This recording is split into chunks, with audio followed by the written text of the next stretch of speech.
బ్రహ్మం సరిగ్గా కూర్చో, సరిగ్గా కూర్చో.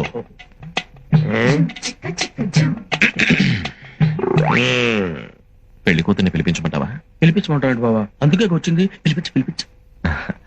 అమ్మాయిని ఒకసారి పిలిపించండి. కూర్చోండి, పిల్ల తండ్రి నేను ఉన్నానుగా, పిలుస్తాను. అమ్మా, రాజన్న వచ్చినాడు, పెళ్లి కొడుకు రాంబ్రహ్మ వచ్చినాడు, వాళ్ళ సైడ్ బంధువులు అందరూ వచ్చినారు. ఒక్కసారి వచ్చిపోమ్మా మెరుపుతీగా. బావా, పెళ్లి కూతురు నువ్వు చూసావా? నువ్వు చూడలేదా? లేదు, వచ్చి శర్మని గడిపోయినట్టుంది కానీ పిల్ల కనపడలా. మా వాడు అమ్మాయిని సరిగ్గా చూడలేదంట, మళ్ళీ ఒకసారి రమ్మంటారా? అట్టాగా. అమ్మా, రాజన్న వచ్చినాడు, పెళ్లి కొడుకు రాంబ్రహ్మ వచ్చినాడు, వాళ్ళ సైడ్ బంధువులు అందరూ వచ్చినారు. ఒక్కసారి వచ్చిపోమ్మా మెరుపుతీగా. లేబా వెళ్ళిపోదాం. తప్పురా. తప్పేంటండి? ఇందాక చీర కనపడింది, ఇప్పుడు అసలు ఏమీ కనపడలా. ఏమి చూడకుండా పెళ్లి చేసుకుంటావా? పిల్లకి కొంచెం సిగ్గెక్కువ, తుర్రుమంటది, అందుకే మెరుపు తీగని పేరు పెట్టిన. మీరు ఏ పేరు పెట్టుకుంటే మాకెందుకండి? పెళ్లి చూపులు అన్న తర్వాత ఆ పిల్ల ఎదురుగా కూర్చొని నేను కూర్చొని లుక్స్ మాత్రం మాట్లాడుకోవాలి కదా. అసలు మేము పెళ్లి చూపులకు వచ్చావా, మొన్న మీట్లో పరుగు పందెం చుట్టానికి వచ్చావా?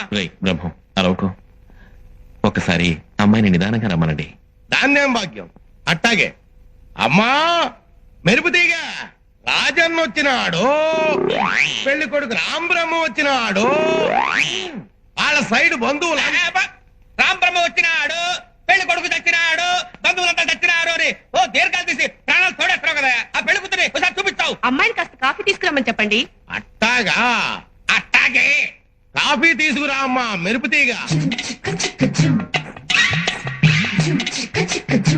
కాఫీ నాకు అలవాట్లేదమ్మా. Coffee welcome.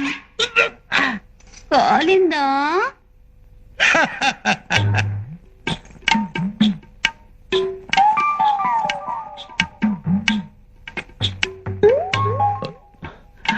పెళ్లి కొడుకు ఇతనమ్మా, బాగా చూసుకో.